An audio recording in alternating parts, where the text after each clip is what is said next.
Buenas tardes a todos y bienvenidos una vez más, un miércoles más, a esta cita que tienen cada semana con los principios de las finanzas personales responsables y de la inversión consciente en Value School. Ya estamos terminando el mes de febrero y es que las semanas pasan volando, que es una barbaridad.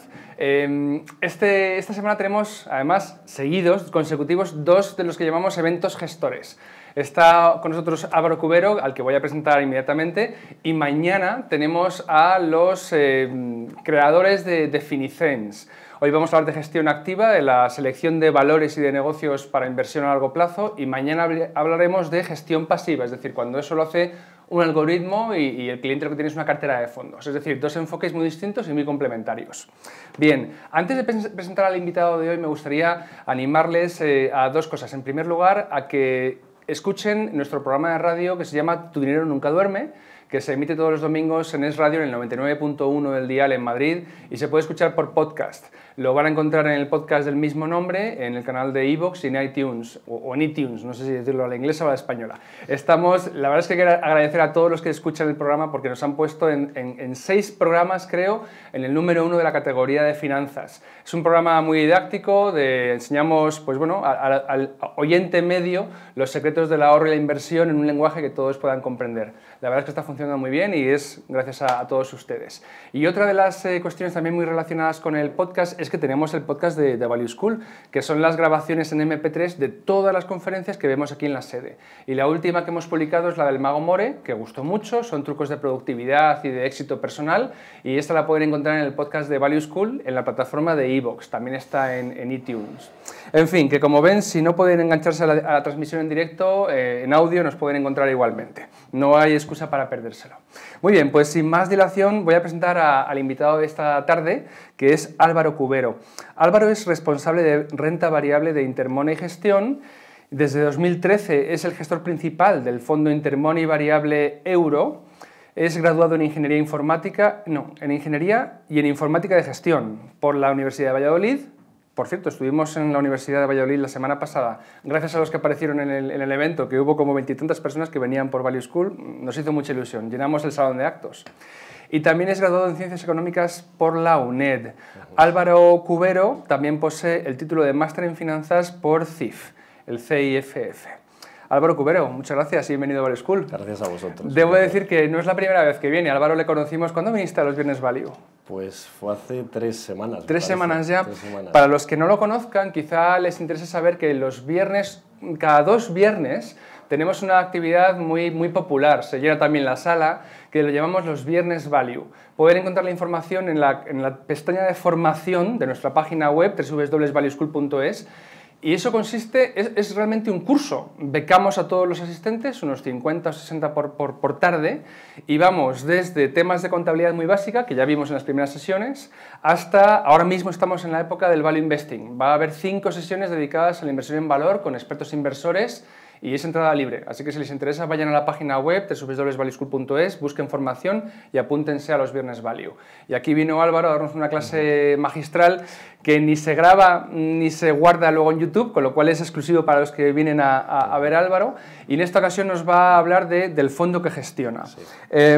Álvaro, tienes ahí el mando de diapositivas y aunque yo te voy a invitar a conversar conmigo, pues tú vas a marcar un poquito el ritmo. Vale. Nos vas a hablar del fondo... Y bueno, ¿cuáles son? Eso es, de IM Variable Euro. ¿Cuáles son las características fundamentales del fondo, Álvaro? Bueno, pues las características del fondo, es un fondo de renta variable euro. Invertimos en compañías que cotizan en eurozona.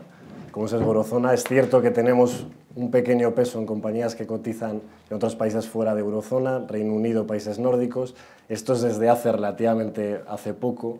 Vamos con mucho cuidado en ese sentido, ya que cuanto más te alejas de tu zona de residencia, de donde vives, y conoces el entorno, lo conoces muchísimo mejor, eso hace que sea seamos más prudentes en ese sentido y vayamos con mucho más cuidado a la hora de invertir fuera de zona euro. ¿Piensas que el Brexit ha ofrecido oportunidades de inversión? Sí, sin ¿verdad? duda. Fue una de las razones una de las razones principales por las cuales a comienzos del año pasado hubo una salida de dinero tremenda de Reino Unido a raíz de esta incertidumbre, la cual todavía no se ha resuelto. No se ha resuelto, a pesar de que bueno, los mercados ya descuentan que va a haber un aplazamiento, seguramente, como primera opción bueno, pues del acuerdo final. En ese sentido hubo una salida de dinero muy importante, la cual hizo que hubiera una infravaloración en todo tipo de activos financieros en Reino Unido, de ahí que bueno, pues surgieran oportunidades de inversión. Siempre cuando es de sentido común, cuando hay una región, hay un sector, hay un negocio o negocios fuera de moda, en los cuales pues, hay titulares negativos, donde no está el dinero, pues es interesante y es razonable mirar este tipo de activos. Muy bien, muy bien. ¿Qué características tiene el fondo que nos presentas esta tarde? Bueno, pues las características, es un fondo que está gestionado de manera activa real, tiene como índice de referencia, bueno, siempre hemos tenido el stock 50.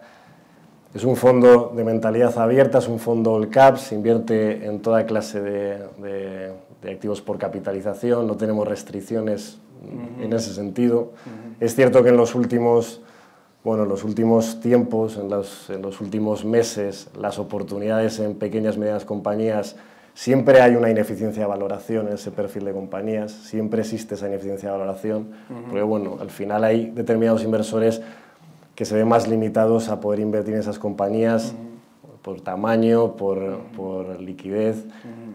Es una ineficiencia teórica que es así, pero es cierto que ha sido uno de los sesgos más castigados el año pasado, el perfil pequeña y mediana compañía.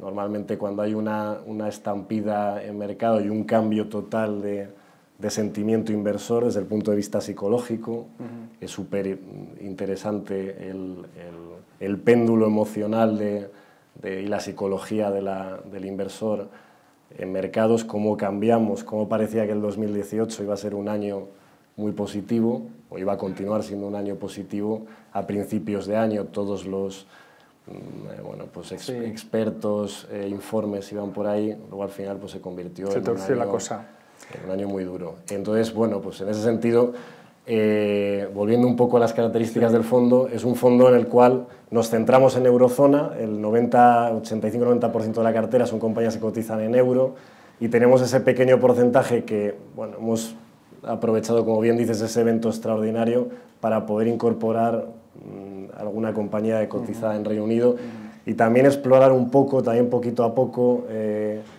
bueno, pues haciéndolo de forma prudente, países nórdicos. En países nórdicos hay compañías muy interesantes que merecen mucho la pena. Hay mucho vehículo, te das cuenta de que además de ser líderes en diferentes sectores y subsectores, en países nórdicos hay mucha tradición histórica en vehículos de inversión familiar, en algunos casos cotizados, en otros casos no cotizados, que tienen a modo de, voy a ser aquí un family office, que adquieren participaciones significativas en ciertas compañías estratégicas, lo cual hace que haya bueno, pues coinversión, que al final es un poco lo que nosotros también destacamos, coinversión con los partícipes, alineación de intereses en ese sentido.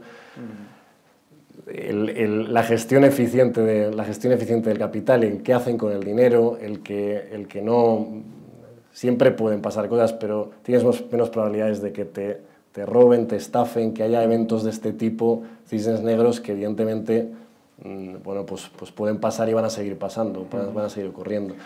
Álvaro, perdona, habías comentado antes, hiciste una puntualización, dices que es un fondo de gestión activa real. ¿A qué te refieres con eso? Bueno, te digo porque hay oyentes a lo mejor que tienen, pues bueno, están empezando y son términos con los que no estén familiarizados. Sí, gestión activa real, me refiero a que, bueno, pues en esta industria ahora digamos que hay un pequeño boom, que es una noticia muy buena para todo inversor, especialmente minorista, de gestoras independientes, de gestores en los cuales hay alineación de intereses, ya sea porque tienen su propia gestora o porque son coinversores en el fondo que gestionan, como es nuestro caso, y que hacen un trabajo intenso de análisis, de estudio, de comprensión de modelos de negocio que no se dejan, que están totalmente descorrelacionados con respecto a los índices de referencia.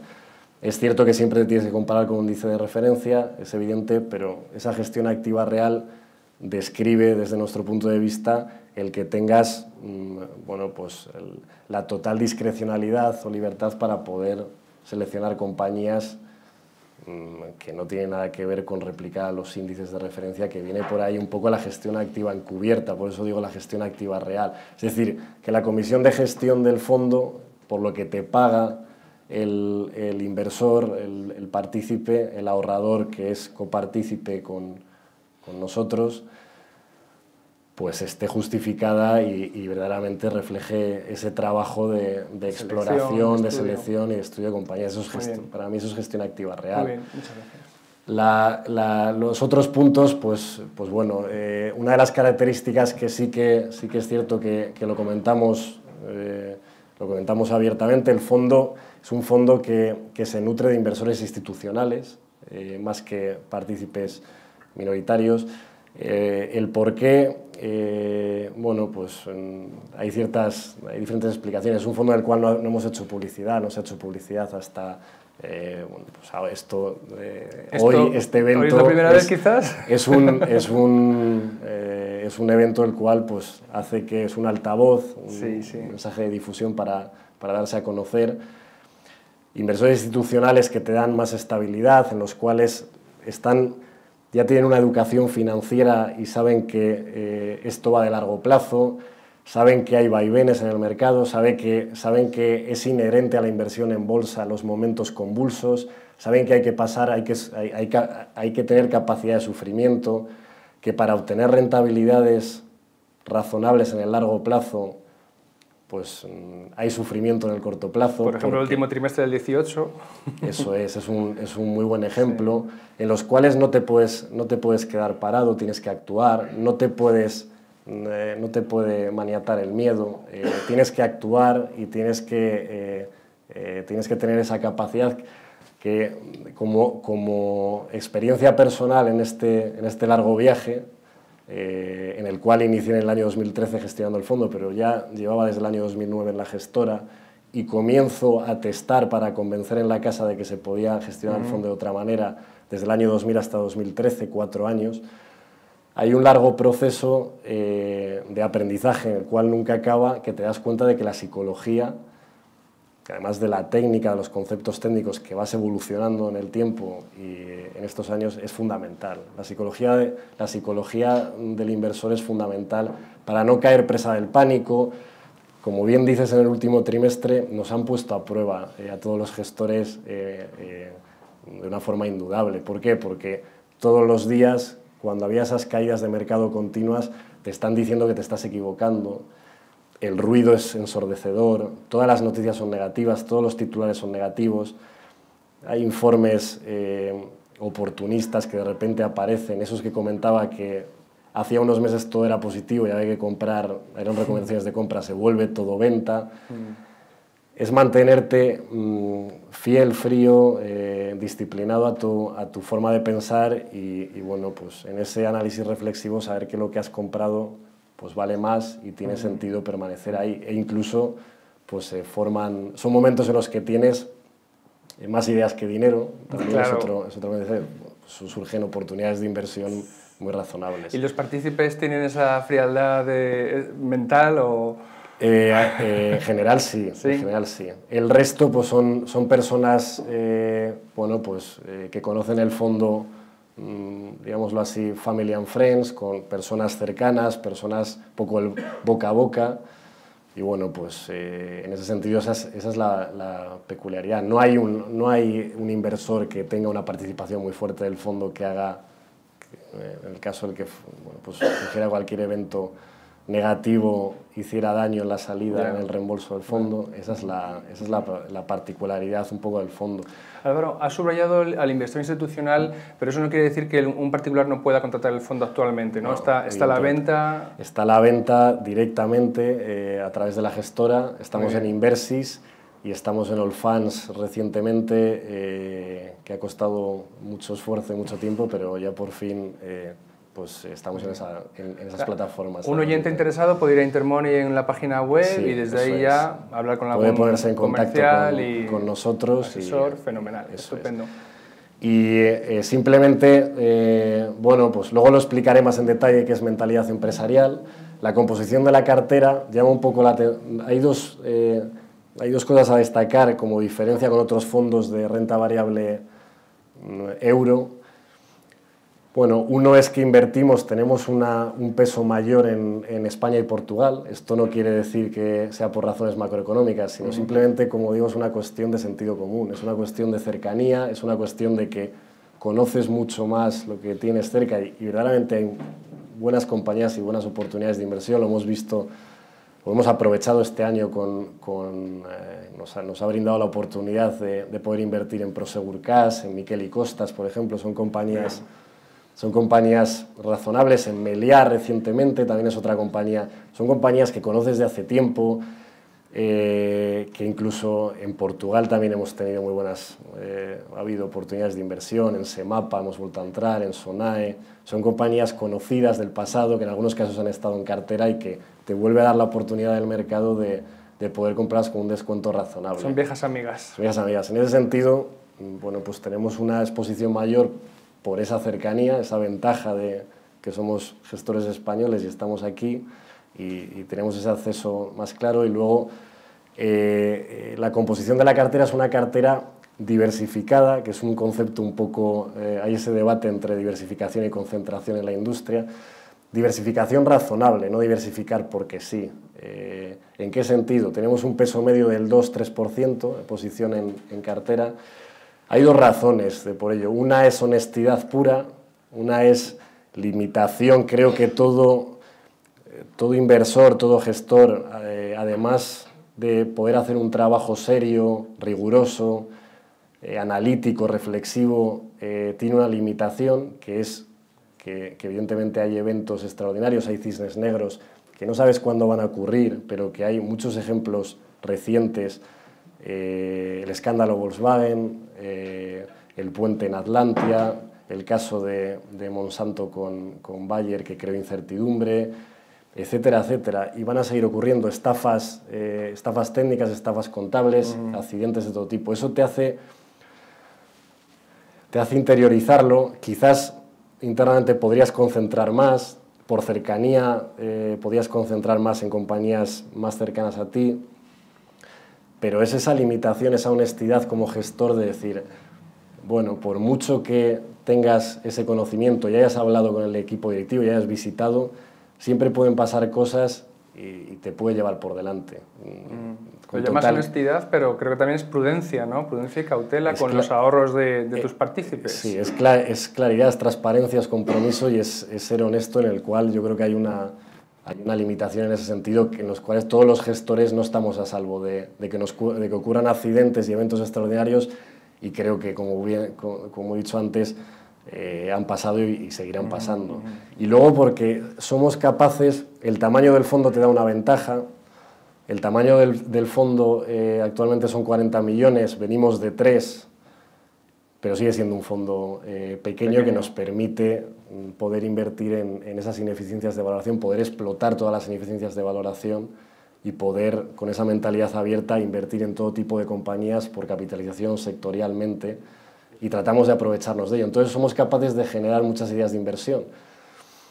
Y tenemos un banquillo de sustitutas. Siempre decimos que bueno, pues nuestro banquillo de compañías sustitutas que están esperando pacientemente a entrar en cartera es amplio.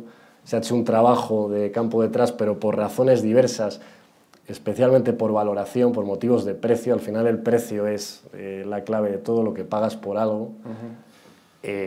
Pues no es el momento de invertir en ellas, pero cumplen con tus aspectos cualitativos, que ahora pasamos a ver, y bueno, pues están esperando pacientemente. Entonces alimentamos mucho el banquillo, somos capaces de generar muchas ideas de inversión potenciales, y hace que tengamos esa capacidad de poder diversificar también. ¿Y dónde las encontráis esas ideas, o dónde las buscáis? Bueno, pues dentro de la fuente de generación de ideas Hay una muy buena que es estudiar la cadena de valor de ciertos negocios. Yo al principio empecé, yo creo que nos pasa a muchos cuando empezamos en el mundo de la inversión, nos iniciamos aplicando filtros, ¿no? Que al final yo empecé solo, ahora no estoy solo, hay una persona que me ayuda, Joao. Cuando estaba solo durante muchos años, claro, el tiempo es finito, tienes que ser eficiente. Entonces, el tema de los filtros, puedes filtrar por calidad de negocio, puedes filtrar por valoración, puedes filtrar por endeudamiento, pero te das cuenta de que, y surgen ideas, y hay ideas, salen ideas buenas, puedes explotar, pero compañías que estén pasando por malos momentos no salen en el filtro. O sea, actuales, por problemas estructurales de negocio, por problemas de rentabilidad operativa, no salen en el filtro. Y compañías que aquí hay que tener un poco de cuidado, tienen un perfil crecimiento, la etiqueta que se llama, bueno, pues que describe growth, por así decirlo, no sale tampoco. No salen porque por valoración no te sale. Y las otras por calidad de negocio, en términos de rentabilidad sobre capital empleado, no salen. Entonces te pierdes dos fuentes de generación de ideas muy potentes. Cuando dices, Álvaro, filtros, para oyentes que están menos familiarizados con el término, ¿te refieres a un uso de una base de datos, donde tú filtras con criterios particulares u otras formas de cribar, digamos, un universo infinito casi de negocios? Claro, filtros que vienen de lo cualitativo a lo cuantitativo. Por ejemplo, poner price free cash flow en términos de valoración por debajo de 14, 13 veces, rentabilidades sobre capital empleado históricas en los últimos años por encima del 15%, deuda neta EBITDA por debajo de 2 veces, crecimiento de free cash flow, de beneficio de lo que sea X. Vas metiendo unas variables, lo que comento, que van describiendo un poco calidad de negocio, endeudamiento, valoración, y van saliendo ideas, algunas más, menos interesantes. Es una labor de investigación constante, es un levantar piedras, es un pico y pala, es una forma de... es infinito, es inacabable, es un viaje larguísimo en el cual no termina nunca, pero va de eso, de tener esa inquietud y de seguir levantando piedras e intentar descubrir ideas. El caso de los filtros es esas dos limitaciones. De ahí que la fuente de generación de ideas, una fuente de generación de ideas muy potente es estudiar la cadena de valor de ciertos sectores. De ahí que ya me adelanto, un poco es nuestra composición de cartera está más sesgada, que luego es un cajón desastre, hacia el perfil industrial de compañías.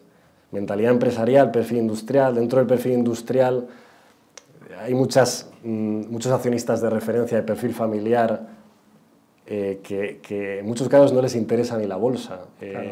Hablas con ellos, les visitas, están cotizando por diferentes razones, a veces porque ha habido algún miembro de la familia que se ha querido salir y hace años empezaron a cotizar, pero son casi alérgicos a los movimientos cortoplacistas. Ellos tienen muy claro dónde están sus objetivos a largo plazo, hacen una gestión eficiente, prudente del capital, y va por ahí. En el sector industrial te encuentras muchos ejemplos de ello. Y son compañías que en muchos casos son de nicho de mercado. Tú cuando estudias la cadena de valor de sectores, por ejemplo, fabricantes y luego será un ejemplo de lo que hemos estado haciendo en momentos de caída, componentes de auto, fabricantes de piezas de auto en exclusiva para todos los fabricantes del mundo, piezas para avión, de tren, en papeleras especializadas, de proveedoras de piezas específicas para robots, etcétera, etcétera. Puede ser aplicable a infinitos sectores, a bebidas. El nicho de mercado te permite descubrir oligopolios y te permite descubrir compañías con una rentabilidad sobre capital empleado elevadas que suelen dar, que luego explico un poco cómo descubrir ineficiencias de valoración, suelen dar pistas de que esa compañía ostenta una o varias ventajas competitivas, sostenibles en el tiempo, porque lo ha demostrado. Puede haber más o menos ciclicidad y va a afectar dentro del perfil industrial, pero siempre va a haber más protección que claro, quizás productores puros. Entonces, el estudiar la cadena de valor de compañías da muy buenas ideas. bueno, pues para mí es la más destacable. Luego, evidentemente, pues hay lectura, hay observación, hay descubrimiento de compañías por competidores, por preguntar a un equipo directivo a quién temes o qué competidor es el que más miedo te da. Hemos tenido gestores aquí que dicen que en esta industria copiar no está mal visto, vamos, es una muy buena solución, ¿no? Ver qué hacen los demás e inspirarte en ello, te dan pistas, tus propios colegas. Es así, totalmente, y es aplicado a la inversión en todos los sentidos.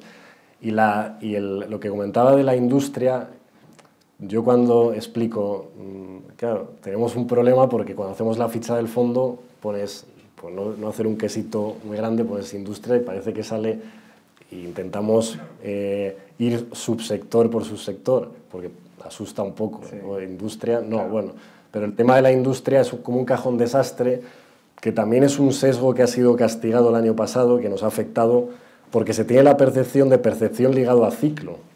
Entonces el inversor o el mercado no discrimina en ese sentido, castiga a todo por igual, todo lo que esté relacionado con industria ligado al ciclo es castigado fuertemente y es penalizado en mercado por esa no discriminación. Entonces es como un gran cajón desastre que no se discrimina, y ya digo que hay bueno, pues pequeñas compañías, incluso dentro de la industria, Prosegurcas es una compañía que sin producir nada hace un servicio único, diferencial y replicable en ciertas regiones del mundo en las cuales es posición dominante. Y lo mejor de todo es que no puede venir, ¿no? La reflexión como inversor es el hacerte difícil de copiar, el que ese foso sea grande, también no pagar no solo por el foso, sino por lo que hay alrededor, tener cuidado con eso, pero descubrir esas empresas únicas, las cuales no se puede cambiar de proveedor de la noche a la mañana. Tú no puedes cambiar de proveedor porque sí. Hay una relación histórica de largo plazo, cliente-proveedor, una relación de confianza, un intangible que no se valora, no se puede poner un número, pero que existe.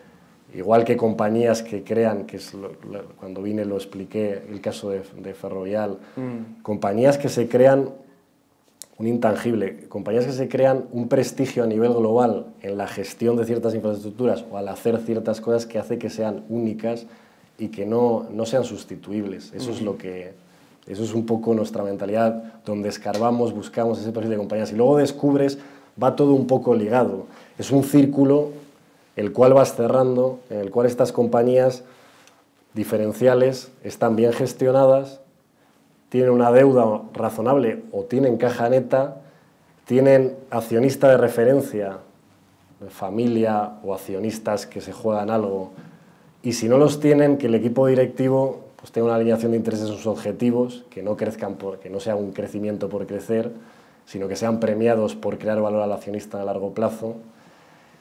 Y esto esconde rentabilidades siempre sobre capital empleado, salvo en negocios asset light, que luego comentaré, que son negocios disparados, comentaré sobre capital empleado, es otra forma de razonar las inversiones, pues de doble dígito. Y a partir de 12-13% histórico esconde alguna ventaja competitiva que merece la pena perder el tiempo en explorarla y tratar de identificarla y clasificarla mentalmente. Muy bien. Bueno, estos son un poco los aspectos cualitativos en los que nos fijamos. Al final, voy a parar un minuto, son un poco los mantras que todos buscamos, de buenas compañías, negocios de calidad, lo que comentaba, roces elevados, que sean capaces de transformar en caja un porcentaje muy elevado de beneficio operativo. Ese es otro detalle muy bueno, la capacidad de transformación en caja del beneficio operativo.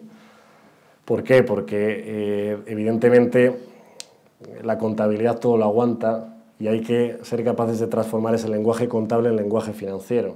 Es decir, a ti cuando te dan los datos una compañía de EBITDA, beneficio operativo, EBIT, tienes que tratar de ver realmente la caja que generan, y esa transformación de flujo de caja operativo sobre EBITDA es otra marca, otro indicador bueno de calidad de negocio. Y luego el resto, pues es un poco lo razonable, ¿no? Pues deuda controlada, equipo directivo pues, honesto, alineado, capacitado, con un track record razonable, tendencias sectoriales, baja disrupción, compañías que en muchos casos aburridas, que hacen algo pues aburrido o no tan exótico o fuera de moda, va por ahí. Esto es, aquí sí que quería perder un poco más el tiempo. Invertirlo. Invertir un poco más el tiempo en explicar, bueno, cómo podemos detectar ideas de inversión, ¿no? De una manera razonable. La rentabilidad sobre capital empleado es un concepto muy escuchado, muy leído, muy sobado, muy conocido, en el cual todos queremos rentabilidad sobre capital empleado medias altas por encima del coste de capital. Esa es la creación de valor en el tiempo. Y todos sabemos que si tú inviertes a largo plazo en una compañía que crea valor y la dejas ahí, bueno, pues 15, 20 años, 30 años sin mirar, te va a crear valor. Seguramente lo haga mejor que los índices de referencia. Esa es la teoría, ¿no? Esa es la realidad. Pero esto que voy a explicar ahora no quiere decir que sea ni una fórmula mágica, ni que sea algo infalible, ni que descubra algo nuevo. Es simplemente una referencia que después tienes que contrastar con otros indicadores múltiplos de valoración, ya sean múltiplos específicos de un sector EV/EBITDA o EBITDAR o flujo de free cash flow yield. Va un poco bueno, pues en poner las cosas en su sitio, pero sí que es cierto que te hace eficiente en la búsqueda de ideas de inversión. Entonces, el cómo detectar ese potencial de inversión es ver si una compañía crea valor, cómo deficiente es con su capital. Es decir, todos queremos, o el mejor negocio del mundo sería el que menos tengo que poner y más rentabilidad operativa, menos equity tengo que poner, menos recursos me pide y más rentabilidad operativa, más beneficio operativo me llevo. Claro, lo difícil es encontrar esos negocios y que no te copien, claro, y que permanezca a lo largo de la historia.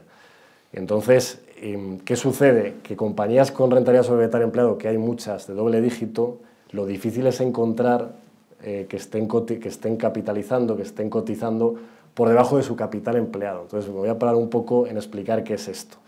La rentabilidad sobre capital empleado, como bien decíamos, tiene algo criticable desde mi punto de vista, que se parte del beneficio contable neto. Entonces, el beneficio contable neto, que es el EBIT, para poder calcular el NOPAT, claro, esto es en libros, esto no es realmente la caja que genera. Tú te puedes apuntar muchas ventas, pero no sabes si lo has cobrado o no, o te han pagado los clientes, por ejemplo. Son síntomas que después tienes que chequear. Entonces, no es perfecto, aunque siempre te digan rentabilidad sobre capital empleado, sí, pero no es perfecto. De ahí viene la crítica, que hay que tener cuidado al aplicarlo y que luego hay que chequearlo con otros múltiplos de valoración. Pero rentabilidad sobre capital empleado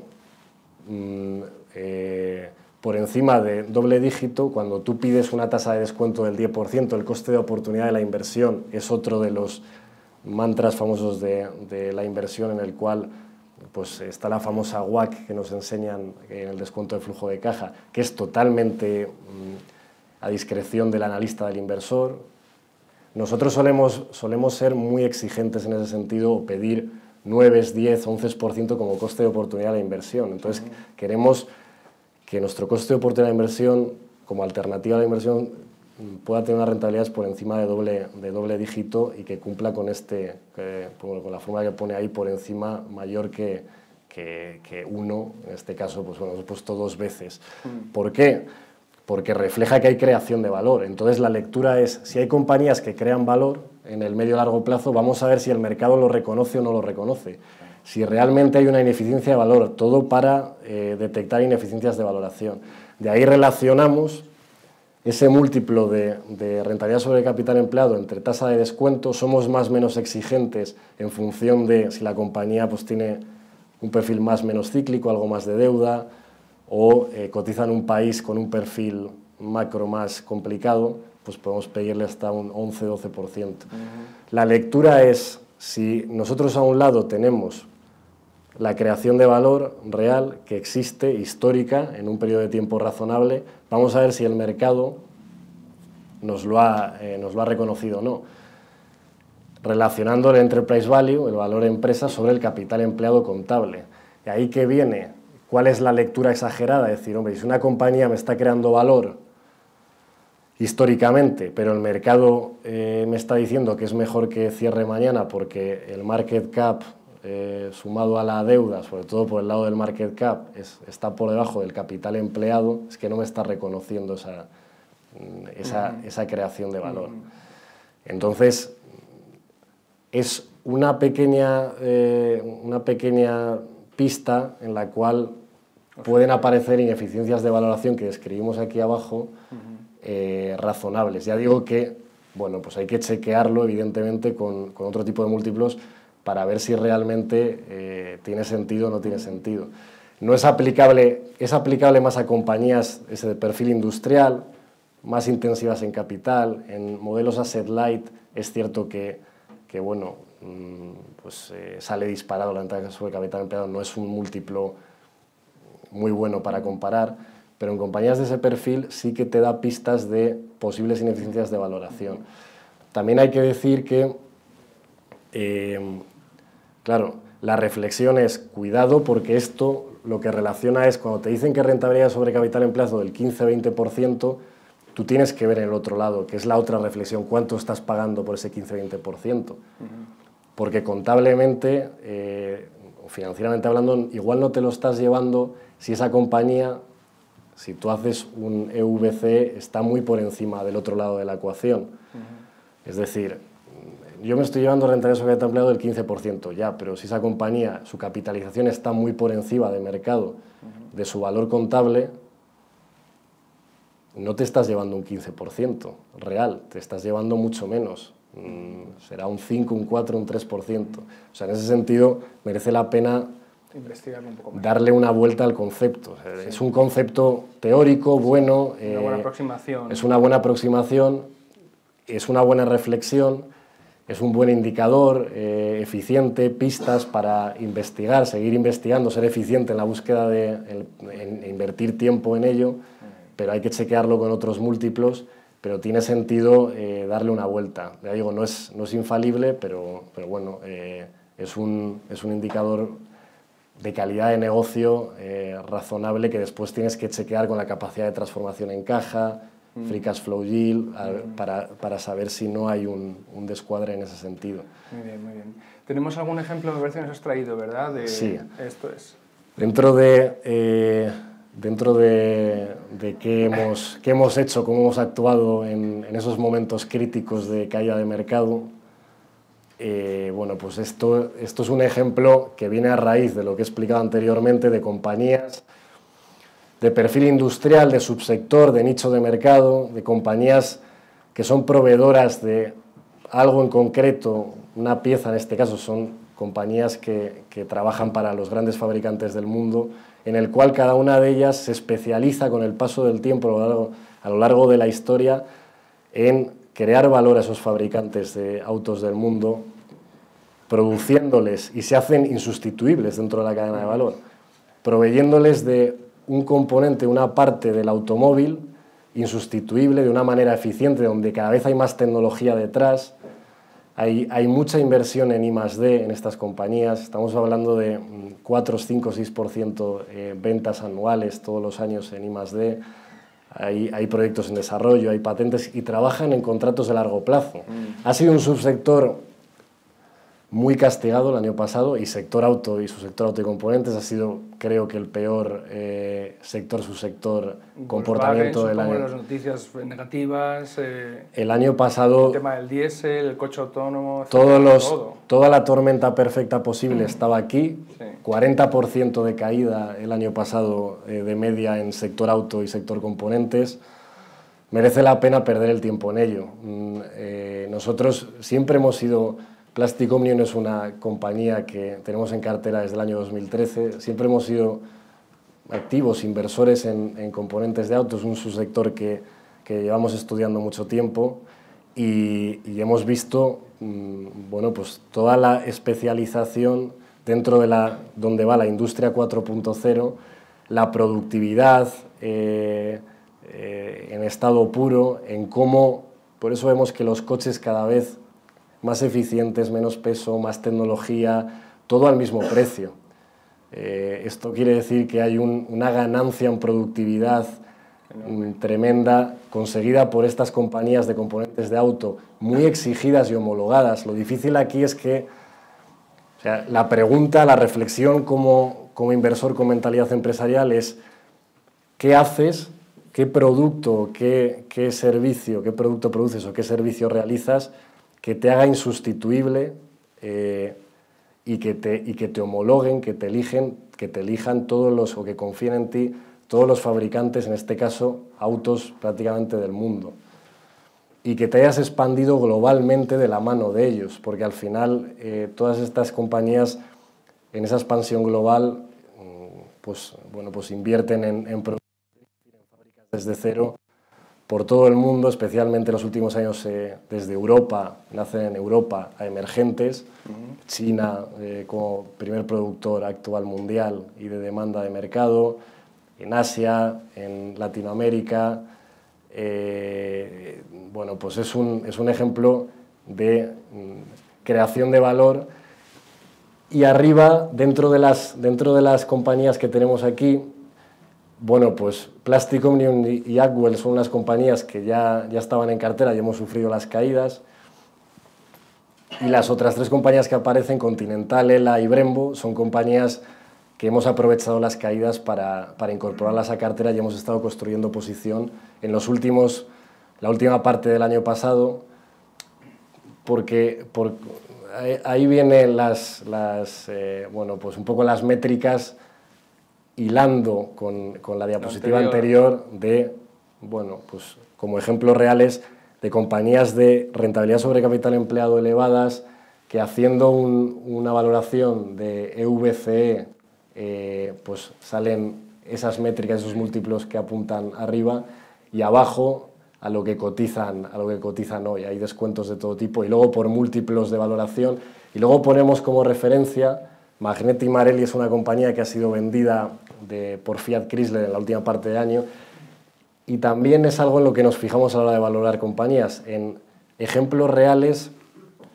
dentro de activos reales de venta de, bueno, pues de comparables, ya sea un activo real, como siempre digo, un edificio de enfrente, un aeropuerto, una autopista, un gasoducto, o una compañía que es componente de auto como Magneti Marelli, a qué múltiplos se han vendido. Es una referencia de mercado real que tú la tienes que tomar sin hacer un descuento de flujo de caja, sin tratar de predecir el futuro y mucho menos en estas compañías. Eso tiene un riesgo enorme, sino bueno, pues históricamente a cierre de 2018. Y esos son los múltiplos que se han pagado en una compañía que tenía unos márgenes, bueno, pues mucho menores que 5% de margen EBIT que estas compañías de las cuales estamos mostrando aquí que invertimos y que hemos construido posición en ellas. Continental, simplemente por diferencial, cada una de ellas pues, se dedica a una cosa distinta, pero simplemente Continental es la más grande, es la más conocida. Tiene una parte de neumáticos que siempre comentamos que, desde otro punto de vista, hay mucho más valor oculto de lo que parece, porque puede ser escindida y poner en valor la línea de división de neumáticos. Hay comparables conocidos cotizando, especialmente Michelin. Pirelli, Bridgestone, con Continental son los 4 grandes jugadores. Y Continental está en el segmento premium, tiene unos márgenes en la línea de neumáticos, posiblemente sea el líder en rentabilidad operativa y tiene mucho sentido escindirlo en algún momento para obtener y aflorar ese valor oculto, lo cual hace que sea necesaria una valoración de suma de partes, como comentamos con Ferrovial el otro día, para tener en cuenta ese valor oculto. Pero bueno, para concluir, es un ejemplo real de cómo actuamos en momentos de caída de mercado en un sector y un subsector súper castigado, muy castigado, odiado, fuera de moda, con muy malos titulares, con el miedo al ciclo, el cambio de miedo al ciclo, con el miedo a que el diésel especialmente en Europa, vaya a desaparecer, con la demonización política del diésel, cuando esto va para largo. Cuando hablas de estas compañías y en este sector, define muy bien, nos sentimos muy cómodos con las características de mentalidad inversora de largo plazo, de eficiencia, de la gestión eficiente del capital, de la creación de valor, de volverse únicos. Y piensan en el largo plazo, y los contratos son de largo plazo. Ya están trabajando todas estas compañías en el vehículo eléctrico híbrido, en la digitalización, etcétera. ¿Por dónde va a ir el sector? Pero la transición no es de hoy para mañana. A pesar de que parezca que ya no...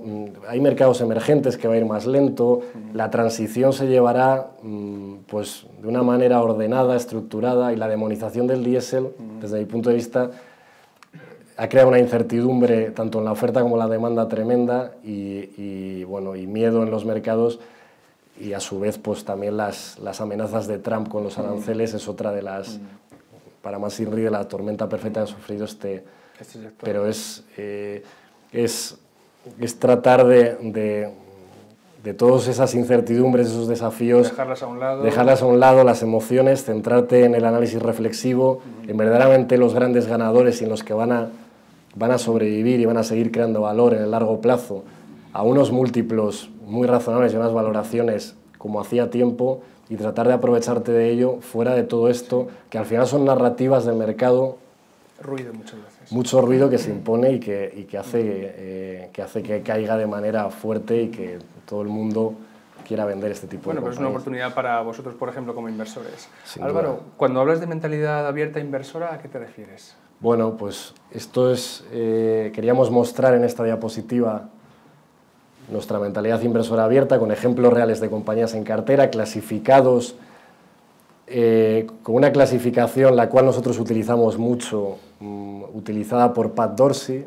Te lo iba a comentar porque aquí hicimos una presentación del libro de Pat Dorsey, del pequeño libro que genera riqueza, Eso es. donde viene una relación muy completa de ventajas competitivas o fosos, vamos a decir, y es que te estaba escuchando y tenía esa referencia en la memoria. Pueden buscar el vídeo en el canal de YouTube de la presentación del libro. Bueno, pues basándonos en ese libro, en esa clasificación, que también existe otra clasificación muy buena de compañías, que es la de Peter Lynch, One Up on Wall Street. Sí. Esta lo que nos hace es, ya para cerrar el círculo completo en el análisis de la compañía, decir, vale, creemos que aquí hay una ineficiencia de valoración, porque es una compañía pequeña, poco seguida, porque hay valor oculto, porque está mal entendida porque cotiza en un país pero es exportador y vende en otros, porque hay una percepción de que está ligado al ciclo y tiene más componente defensivo de lo que parece, por diferentes razones, o ha sido una escisión, un spin-off y hay una venta en el corto plazo exagerada de los accionistas que reciben acciones de la compañía. Pues esas ineficiencias de valoración se transforman en identificación a través de la diapositiva que hemos enseñado, y luego después en esa labor de investigador intentas hacer una clasificación mental que te ayuda como inversor y te hace evolucionar de en qué determinadas ventajas competitivas clasificarías qué compañías. Eso es básico, es fundamental, en algunos casos incluso compartidas, en algunos casos hay ejemplos de compañías en cartera que ostentan varias ventajas competitivas. Este es un elenco de ejemplos de compañías en cartera con ventajas competitivas razonables, de largo plazo, que además da también, cerrando el círculo, una idea de nuestra mentalidad inversora abierta, en el sentido de que miramos todo tipo de negocios. Comentaba lo del perfil industrial, que dentro hay compañías muy heterogéneas que no tienen absolutamente nada que ver con unas con otras. Pero aquí hablamos de Carrefour, por ejemplo. Hablamos de Carrefour, Pets at Home. Hablamos de Pets at Home y Zooplus, dos compañías que son destacables, nos hacen sentirnos, digamos, en una labor de investigación importante, que surgió la idea por observación, por boca a boca, por clientela que dentro de la alimentación de mascotas pues hay gente que cada vez que más, Zooplus especialmente en España, se está expandiendo. Pets at Home es un operador único en Reino Unido, es una de las compañías de Reino Unido que aprovechamos para entrar en ella, que cotiza un 40% por debajo de su salida a bolsa. es lo físico contra lo online, es también el pensar si, cómo pueden convivir dentro de un mismo a priori segmento y poner en valor, porque Zooplus simplemente es una compañía alemana que vende especialmente comida para animales, perros y gatos. Los perros son los que ocupan, evidentemente, pues, gran parte de ello, de las ventas. Se va expandiendo por toda Europa. En España está muy presente, es una compañía que va ganando escala, es un puro jugador online, el cual también está muy mal entendido ese concepto de modelo de negocio, porque hay una inversión en marketing y en cliente que pasa por cuenta de resultados, no por CAPEX, y el beneficio se ve mermado. Pero es una compañía que tiene unos crecimientos altos. Está Amazon metido en ese negocio, lucha bueno, pues hay una lucha, que hay una incertidumbre sobre Zooplus con respecto a Amazon, y Pets at Home es un operador físico en Reino Unido que, bueno, pues en este caso tenemos a las dos compañías porque creemos que Pets at Home en lo suyo en Reino Unido es muy potente. Además, la experiencia del consumidor en lo físico, que por ahí tiene que ir, también ha sido un sector, el retail en general, muy demonizado, muy odiado el último año, con unos castigos brutales en todo lo físico, en ropa, en electrodomésticos, en supermercados, en comida de mascotas también, por esa amenaza de esa narrativa de el online va a hacer desaparecer a lo físico y lo físico ya no vale nada. Nosotros no somos tan radicales, no nos creemos eso, pensamos que lo físico tiene valor, que creas tráfico, creas fidelidad, puedes crear experiencia de consumidor, y Pets at Home en sus tiendas no solo vende productos básicos, sino que a su vez da servicios, pues, de peluquería y da servicios de clínica veterinaria para animales, y hace que genere tráfico en las tiendas, venta cruzada, y se diferencie del puro online. Por eso tiene sentido tener los dos. Quería pararme un poco en este ejemplo, también como explicación de mentalidad inversora abierta, por el castigo que ha habido al retail, por la demonización al retail, porque parece que los online se lo van a hacer desaparecer a lo físico, y yo creo que todavía hay valor en ciertos operadores físicos y que tiene sentido explorarlos, porque ha habido también castigos bestiales. Bueno, Carrefour es otro ejemplo de ello. Álvaro, ya en el tramo último de la exposición, ¿nos puedes hablar de vuestro proceso de inversión, efectivamente? Bueno, el proceso de inversión es un poquito repasar lo que hemos venido hablando. Es un poquito repasar lo que hemos venido explicando. Hay mucho texto aquí, pero va un poco en línea en cómo trabajamos, cuál es nuestro día a día. Voy a decir a los oyentes que tenemos ya la presentación subida, ¿verdad?, en SlideShare. Si la quieren descargar, pues nada, después de la conferencia la pueden bajar. Es una descripción paso a paso de todo el proceso de inversión, como desde la generación de ideas hasta la monitorización de la compañía, cómo vamos pasando por los diferentes pasos de análisis del negocio, del sector, la comunicación con la compañía, el seguimiento y la valoración final. Dentro de la valoración, aunque aparecen todas las formas de valorar, nosotros realmente, bueno, pues descuento de flujo de caja lo usamos más bien poco o muy poco, a pesar de que sea el método más general, porque al final, salvo en negocios concesionales en los cuales hay una predictibilidad mucho mayor, pues lo de predecir el futuro, la verdad no tenemos bola de cristal. No, es muy difícil, es muy complicado. Preferimos transacciones reales, preferimos rentabilidad sobre capital empleado, preferimos free cash flow yield, razonables. Muy bien. Bueno, va por ahí. Muy bien. Preparaste también eso, una sobre el riesgo para casi terminar. Sí, refleja un poco el porqué,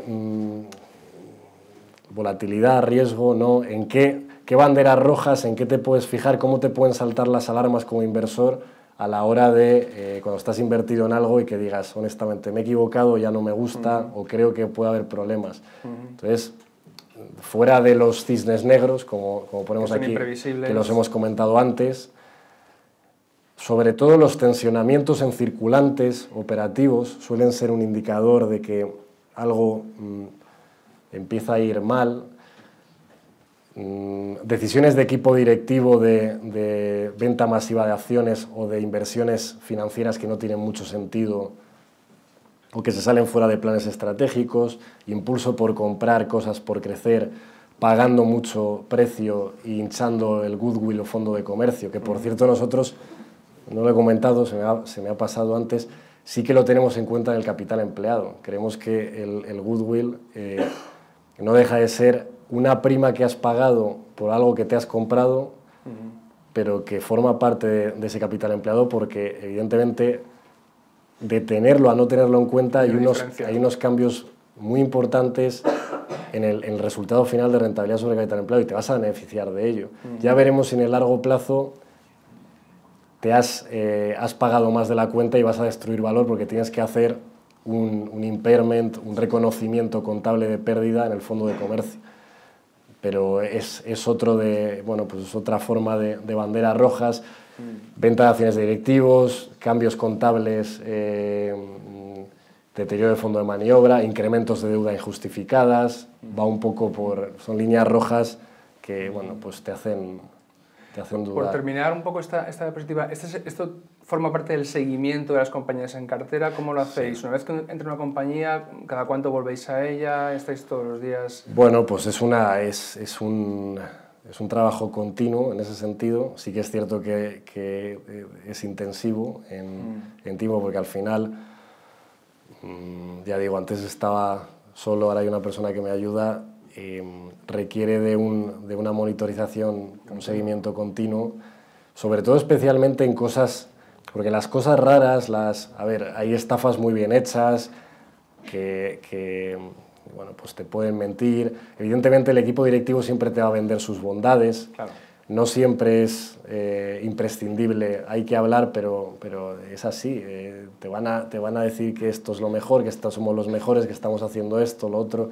Luego lo tienes que contrastar o con otros competidores o ver realmente la prueba de algodón, qué están haciendo con el dinero, qué caja generan, qué están haciendo están incrementando deuda o no, y qué compras están haciendo. Si hay un crecimiento inorgánico, en compañías que tienen un apetito por crecer inorgánicamente muy grande.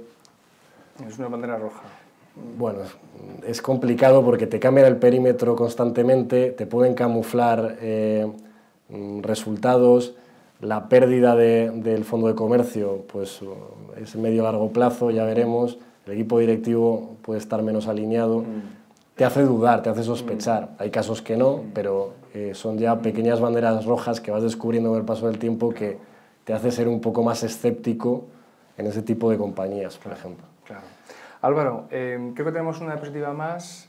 O esto, sí. Sí, es un poco y ya rápidamente entramos en el turno de preguntas. Es un poco la parte final, la descripción del fondo, el cómo está estructurado por capitalización, por geografía, por rentabilidad, industria, datos técnicos. Bueno, pues al final, como comentaba, la parte de España pues tiene un peso más razonable, el tamaño ha ganado en peso mid small, pero es un fondo que es un all cap, que sigue siendo un fondo de mediana capitalización, mediana grande capitalización. Y bueno, pues es un poco los datos técnicos que comentaba de industrial, que sale abajo con un quesito muy alto, pero bueno, pues hay que ir un poco más allá. Luego yo solo explico, se suele explicar en palabra. Muy bien. Muy bien, pues estupendo. Álvaro, muchísimas gracias. Bueno, Joao, que ha venido a ver la presentación, está aquí, la mano derecha de Álvaro Cubero.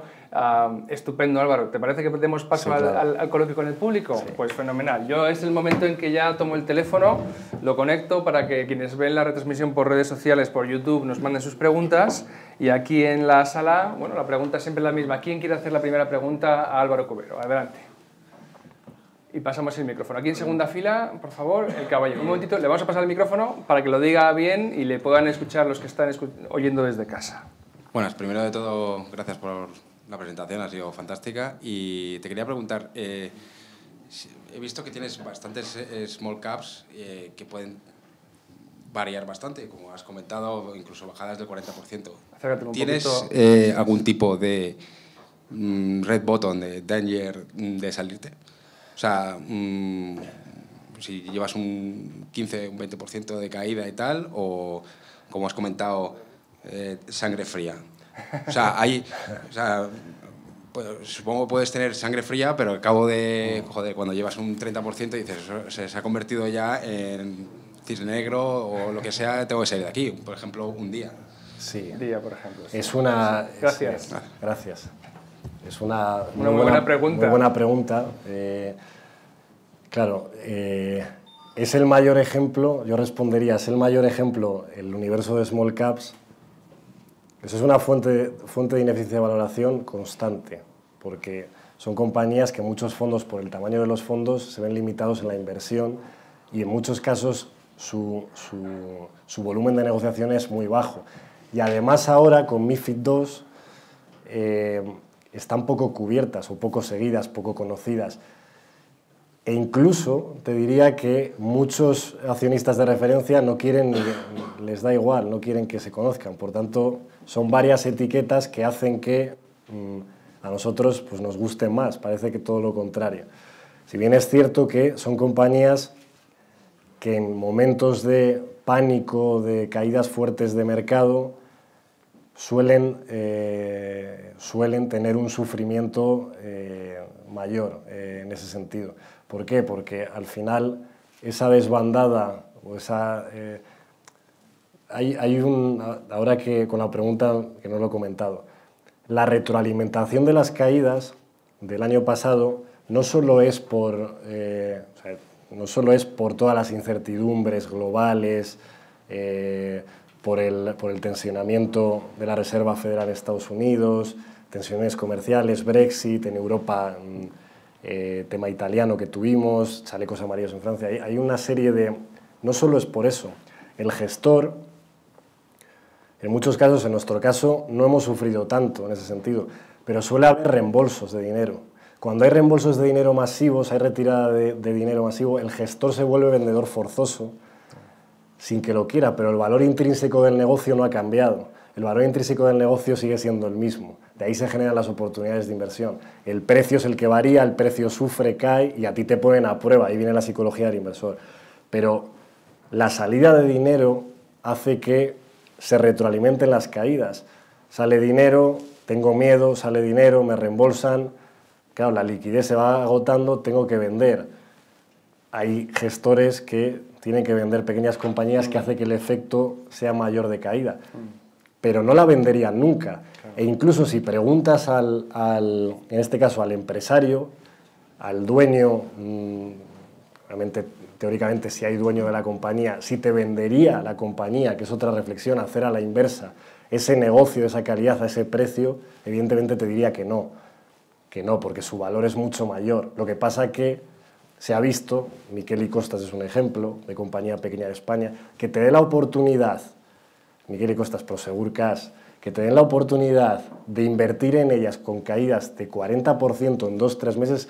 ¿Qué empresario serio en un negocio de extrema calidad con ventajas competitivas te va a vender la compañía porque en 3 meses de histeria de mercado el valor en términos de capitalización de mercado de la compañía, Enterprise Value, haya caído de manera radical? O sea, en 2-3 meses de repente el negocio vale un 40% menos, pensando en que no venía una sobrevaloración irracional. En algunos casos ahí hay que discriminar si la compañía es de perfil, como decía, growth, o tiene unos crecimientos de doble dígito alto. Normalmente los múltiplos de valoración son mucho más exigentes y ahí tienes el riesgo de pagar de más por ese crecimiento, que tiene que seguir cumpliéndose y batiendo expectativas. Entonces viene por ahí un poco la respuesta. Entonces, disciplina, fiel, frío, volver a evaluar la tesis de inversión y teniendo en cuenta estas banderas rojas y hacer esa reflexión para decidir si te has equivocado o no. Pero evidentemente pues tienes que hacer una nueva reflexión sobre ello. Muy bien, estupenda respuesta. The Munger Games nos hace una pregunta, bueno, te la hace a ti, Álvaro, dice, ¿cuál es el mejor equipo gestor que has visto? E indica, no vale Buffett. ¿Equipo gestor de compañías o de...? Sí, pues no lo sé, supongo que sería gestor de inversores, a lo mejor, no lo sé. Bueno, de compañía, por las dos, de compañías... Supongo que si nos está viendo ahora nos mandará vale. un detalle, pero bueno, puedes empezar a sí, de compañías hay muchos ejemplos y no hace falta irse muy lejos. En España, Portugal, tenemos tenemos pequeñas joyas muy bien gestionadas, todas las características que comentaba, desde el equipo de Miquel y Costas, de Prosegur Cash, de lingotes, de Iberpapel, de Semapa, Viscofan también. Viscofan, Vidrala, etcétera, etcétera. Hay mucho, el mismo Acerinox es una compañía que tenemos en cartera, siendo un negocio muy cíclico, pero es un gran ejemplo de gestión eficiente del capital. Hay muchos ejemplos, y de equipos de inversores, pues bueno, pues también en España no hace falta irse muy lejos, hay grandes referencias, desde Francisco García Paramé hasta otros gestores que también se han aventurado en crear su propia gestora, que al final es el deseo, es el paso natural, es el deseo. Yo creo que tenemos un talento poco conocido y poco reconocido en España en gestión. Y más internacionalmente, es decir, se conoce más fuera que dentro, desde luego. Sí, y bueno, pues no hace falta irse muy lejos. Sí. Alejandro Guevara, desde YouTube, te pregunta, ¿cuánto del capital total del fondo está invertido en cualquier momento? Pues también es muy buena pregunta. A ver, normalmente, como comentaba, hemos estado al 90-91% en las fases. También es un fondo pequeño que hay que tener en cuenta, que cuando te entra dinero, claro, te desajusta la cartera. Entonces tienes que, igual que cuando te sale, tienes que equiponderar el peso de las carteras, y eso hace que haya momentos en los cuales tienes más o menos liquidez, porque sí que es cierto que en volúmenes, pues como tiene este fondo, pues ese impacto es mayor que si tienes fondos de 500, 1000 millones, se nota menos. Entonces, en términos de liquidez, pues siempre estamos como 5, 6, 7% en liquidez. Ahora, en estos momentos, pues tras las caídas, hemos tratado de aprovechar y estamos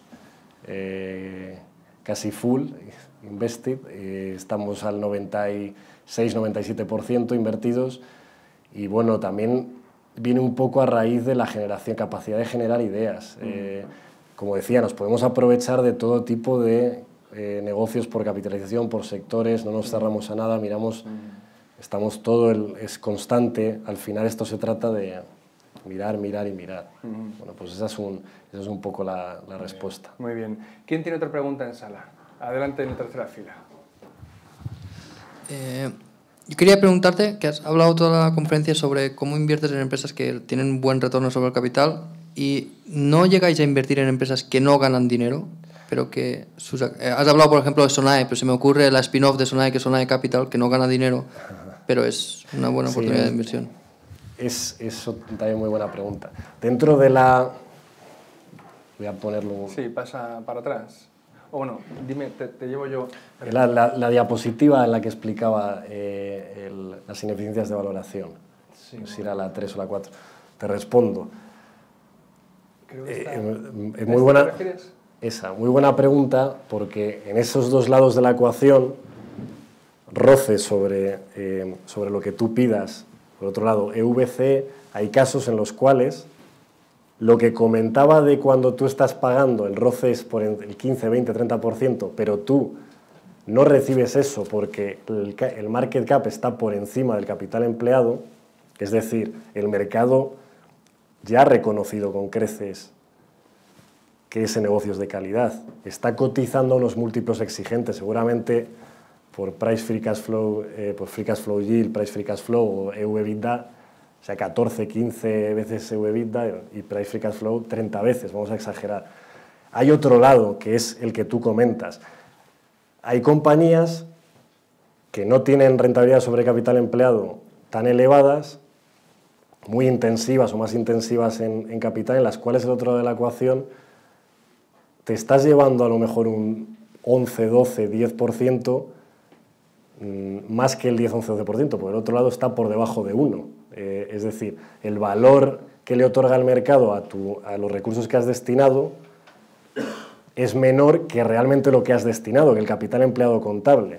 Esto suele suceder a veces en spin-offs, en momentos en los cuales el mercado no sabe valorar algo, o alguien recibe acciones y las quiere, es otra fuente de ineficiencia, pues vender rápidamente. suceden esos casos extraordinarios en los que también surgen oportunidades de inversión que tratamos de aprovechar. Ya digo que esto es una reflexión en la cual te da pistas, no es la fórmula mágica, pero existe ese otro caso que también lo tenemos en cuenta. Tienes compañías, hay escisiones de utilities, de petroleras, de infraestructuras, vehículos de infraestructuras, que realmente cotizan por debajo del capital empleado. Y la rentabilidad sobre capital empleado, que tú puedas calcular, luego hay que hacer también, no he perdido el tiempo ahí, pero aquí hay muchos ajustes que hacer después, hay más trabajo de bisturí de lo que parece.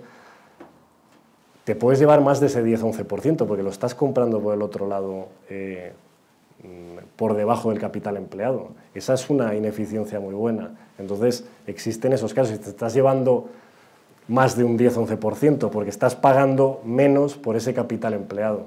Entonces, esa es la respuesta. Claro que hay ejemplos de ineficiencias también de valoración, que hay que entender por qué, que aunque no ganen dinero o aparentemente no ganen dinero, el capital empleado sí que tiene un valor, sí que ha habido transacciones reales que te lo ponen en valor, pero realmente el mercado no lo está teniendo en cuenta. La lectura del mercado es negativa por las razones que sean, habría que ir compañía por compañía, evidentemente, pero tiene sentido también. O sea, es un caso a estudiar y es algo muy bueno que me ha recordado, que no había comentado y ha salido una pregunta. Gracias por la pregunta, porque es muy buena y sí que existen ese tipo de ineficiencias, por el lado bueno y por el lado malo también. Estupendo, estupenda la pregunta y muy buena respuesta. Asier Areán, Álvaro, te hace una pregunta, dice, si fueses un inversor particular y tuvieses que comprar un solo valor, ¿cuál sería y por qué? Gracias, un saludo para ti, Asier.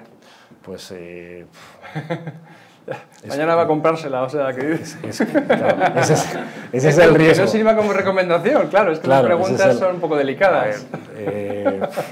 Hay muchas. Di 4 o 5, no te quedes con una porque... Berkshire Hathaway.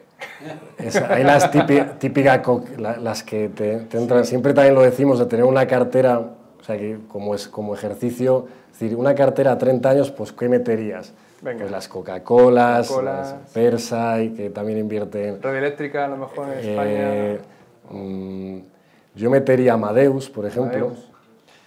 Metería Inditex.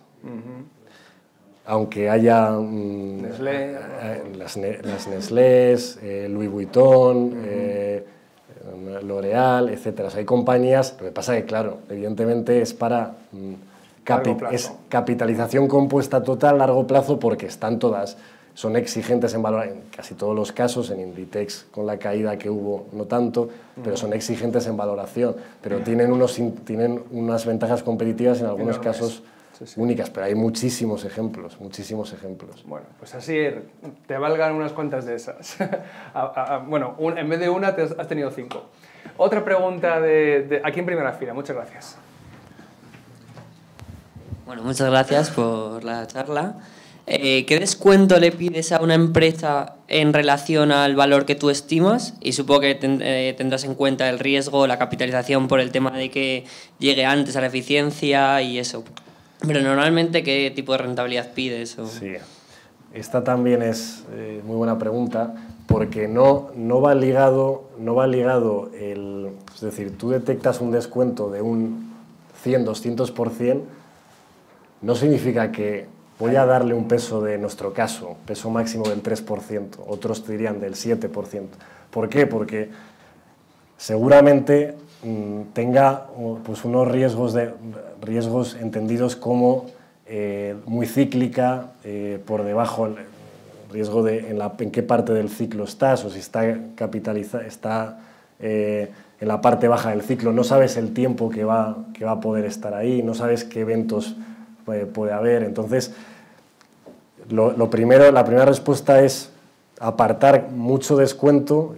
Fíjate, doblar, triplicar, cuadriplicar. Esta compañía, hay muchas ahora actualmente, o hay muchas ligadas al ciclo, ligadas a materias primas, que dices, bueno, pues haciendo una valoración razonable, dentro de que haya un componente de materias primas, nosotros no somos mucho de materias primas, pero hay unas compañías que puedes hacer una estimación más o menos yendo a precio normalizado, porque son muy eficientes, porque no tienen deuda, porque no van a desaparecer, tienes ese pequeño margen, sabes que pueden duplicar y triplicar, pero no las vamos a dar un peso del 3%, porque existen unos riesgos de ejecución importantes y el tiempo ahí, hay una variable incontrolable que pesa más, que hace que es el precio de la materia prima en este caso, que hace que no tengas esa seguridad. Nos apetece o estamos más cómodos con inversiones como Prosegur Cash, Miquel y Costas, como componentes de auto, a pesar de que sea más riesgo, como otros ejemplos que tenemos ahí, que hay tangibilidad, hay contratos, hay clientes, hay plantas y los descuentos pues 30, 40% pues son razonables. En algunos casos, incluso si son compañías de una extrema calidad, pues te pueden crear valor, porque no olvidemos que las compañías, la capacidad de reinvertir, de cómo crean riqueza y cómo te beneficias como accionista a largo plazo, es la capitalización compuesta, la capacidad de reinversión que tenga la compañía a esa rentabilidad sobre capital empleado. Es decir, si una compañía es capaz de la caja que genera seguir reinvirtiéndola en abrir nuevas fábricas que te van a crear valor en el largo plazo, como hacen esas compañías que hemos enseñado de componentes de auto, el tiempo es tu amigo. Hay que tener paciencia y si las compras con unos castigos 40-50% ya tienes un descuento razonable a pesar de la ciclicidad. Entonces esos son los descuentos teóricos, 30, 40, los descuentos muy elevados. Suele haber un componente algo detrás que no significa que a más descuento, más peso. No tiene nada que ver. Es un poco también para diferenciar esto, que muchas veces las personas tienden a pensar, cuando explican las cosas, pues tiene mucho, puedes triplicar, pues todo hay. No va de esto. Claro. Creo que tenemos tiempo para una pregunta más sensata. Y si no la tenemos, voy a pasar una... Venga, pues ahí vamos el micrófono en la sexta fila.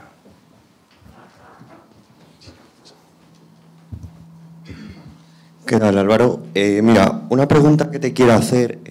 Me conoces personalmente. A menudo, diariamente, me enfrento con inversores a nivel de comercio y demás, de negocio. Y continuamente veo el tema del comportamiento irracional del mercado, cómo se compone o qué es lo que está pasando. Con esos descuentos más o menos de los que hablas, sector automoción, de un 40%.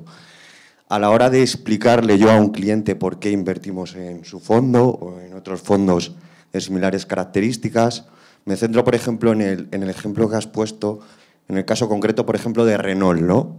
Una compañía que si analizas cuál es su cotización, lo que capitaliza bursátil, lo que tiene en caja actualmente, el número de vehículos que vende, la estimación de 4 millones de vehículos anuales, y dice, realmente ves ese descuento del 40% y dices, ¿está todo el mercado confundido?